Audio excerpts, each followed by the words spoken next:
Hello hello hello ठीक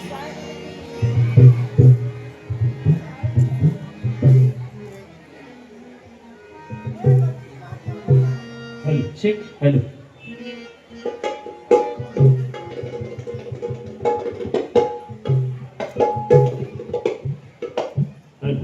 hello hello ठीक hello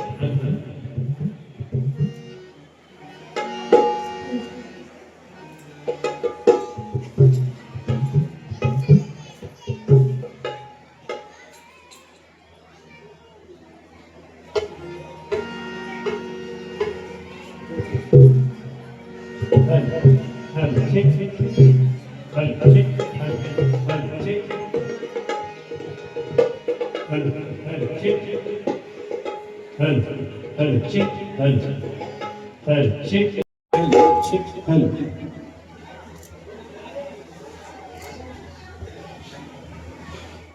ठीक हेलो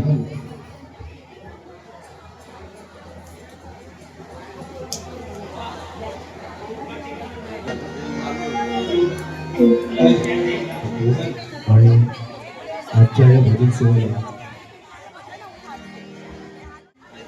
सेवेला सुरुवात करतो.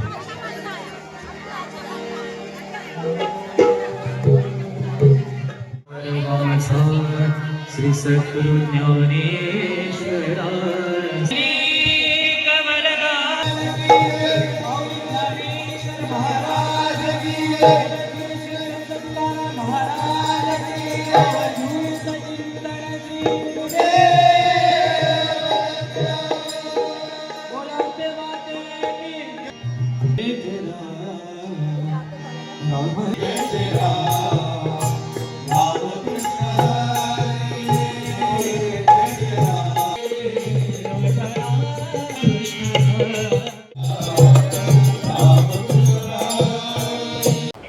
संकल्प प्रतिष्ठानच्या माध्यमातून दरवर्षीप्रमाणे चैत्र नवरात्र उत्सव नगरमध्ये मोठ्या उत्सवाने साजरा केला जातो आणि ते करत असताना मला वाटतं हे 16 वर्ष आहे आणि 16 वर्षामध्ये ह्या दिवसाची लोक इथले स्थानिक लोक वाट बघत असतात. गुढीपाडव्याच्या शुभमुहूर्तावर देवीची प्राणप्रतिष्ठा होते आणि आपण आज नवरात्र चैत्राचं चालू करतो. ओम भीम सगळ्या गोष्टी चालत असतात. त्याच्या माध्यमातून दर दिवस नवीन नवीन कार्यक्रम असतात. दर दिवस महिलांसाठी कार्यक्रम असतात, ज्येष्ठांसाठी कार्यक्रम असतात. या माध्यमातून संकल्प प्रतिष्ठान 16 वर्ष हे कार्यक्रम करते. प्रभागातील अनेक नागरिक देखील उत्स्फूर्त सहभाग या ठिकाणी घेत असतात. स्थानिक कलाकारांसाठी देखील विविध असे उपक्रम असतात.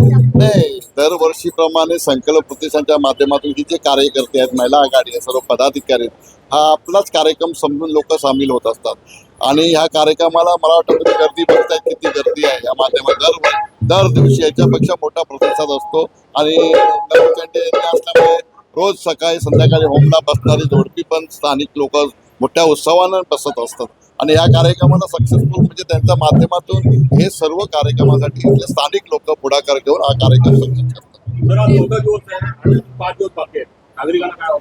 नागरिकांना दरवर्षीप्रमाणे कसं संकल्प प्रतिष्ठानच्या माध्यमातून देवीच्या दर्शनासाठी आपण यावं, दर्शन घ्यावं आणि आपलं मनोकामना पूर्ण करा मागण्यासाठी.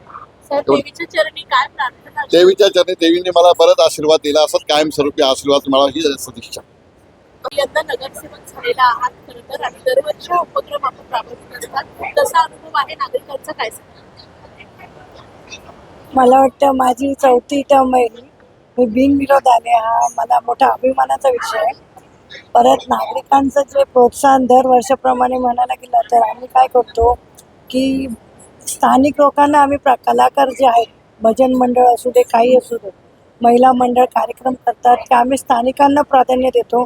त्यांना हा देवीचा जो मंडप आहे तो फक्त स्थानिकांनी वापरावं म्हणून त्यासाठी आम्ही तो सादर करतो.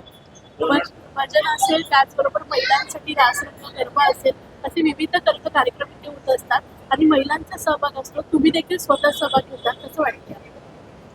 कारण देवी आल्यामुळे तिचा जागरा झालाच पाहिजे. बाहेरून कलाकार आणणार आणि ते कार्यक्रम सादर करणार त्याच्यापेक्षा मी आपल्या स्थानिक महिलांना ते करण्यासाठी प्राधान्य देते.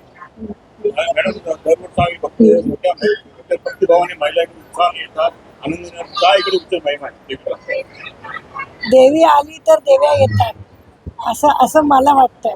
देवीच्या रूपातच हे सगळ्या देव्या येतात आणि यांना कोणालाही निमंत्रण लागत नाही, कोणालाही कार्यक्रम सांगावं लागत नाही.